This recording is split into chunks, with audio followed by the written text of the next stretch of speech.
லோகேஷ் கனகராஜ் முன்னாடி சொல்லியிருக்காரு என்னன்னா, ஒரு 10 படம் தான் பண்ண போறேன். பண்ணிட்டு நான் சினிமா விட்டு குவைட் ஆக போறேன் அப்படின்னு சொல்லியிருக்காரு. இப்போ ரீசென்ட் டைம்ல அவர் எடுக்கிற படங்களுக்கு எல்லாருக்குமே ஒரு பெரிய ஹைப் இருக்கு.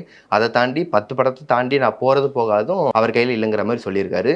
ஃபர்ஸ்ட் அந்த லோகேஷோட இன்டர்வியூ பார்த்தீங்களா? அதாவது வந்துட்டு நம்ம லோகேஷை கூப்பிட்டு இன்டர்வியூ எடுக்கணும் அப்படிங்கிற ஒரு நிலையை தாண்டி அவர் கொடுத்த இன்டர்வியூ டீகோட் பண்ணுறதுக்காக நீங்கள் சில விஷயங்கள் கேட்குறீங்க.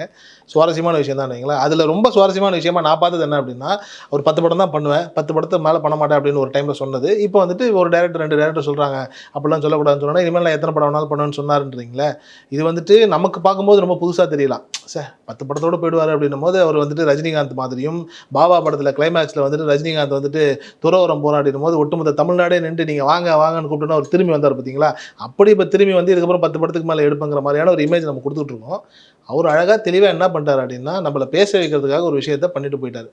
10 படம் தான் பண்ணுவேன் அப்படின்னும் போது உடனே நமக்கு அடே ஒன்றுமே இல்லாதவன்லாம் 100 படம் பண்ணிட்டு இருக்கிறான், 5 படம் பண்ணுறான், 50 படம் பண்ணுறான், 60 படம் பண்ணுறான் அப்படின்னும் போது ரொம்ப தெளிவாக இருக்கிற லோகேஷ் ஏன் வந்துட்டு 10 படத்துக்கு மேலே பண்ணக்கூடாது அப்படிங்கிற மாதிரியான ஒரு புரிதல். ஆனால் ஒன்றுமே இல்லாமல் 100 படம் பண்ணிட முடியாதுங்கிறது அது வேறு விஷயம்னு வைங்களேன். அப்படின்னும் போது அவர் அதை வந்துட்டு பர்ஃபெக்டாக ஒரு மார்க்கெட்டிங் ஸ்ட்ராட்டஜி மாதிரி சொல்லிட்டாரு. இன்றைக்கி அதை வந்துட்டு அவரே வாபஸும் வாங்கிக்கிட்டாரு. ஒரு அரசியல்வாதியினுடைய அடுத்த கட்டமாக அவர் தெளிவாக வந்துட்டு அரசியல்வாதிகள் ஒன்று சொல்லுவாங்க ஒன்று மாற்றுவாங்க இல்லையா, அதே மாதிரி மாற்றிக்கிட்டாரு. அது நல்ல ஒரு மூவ் தான் அது.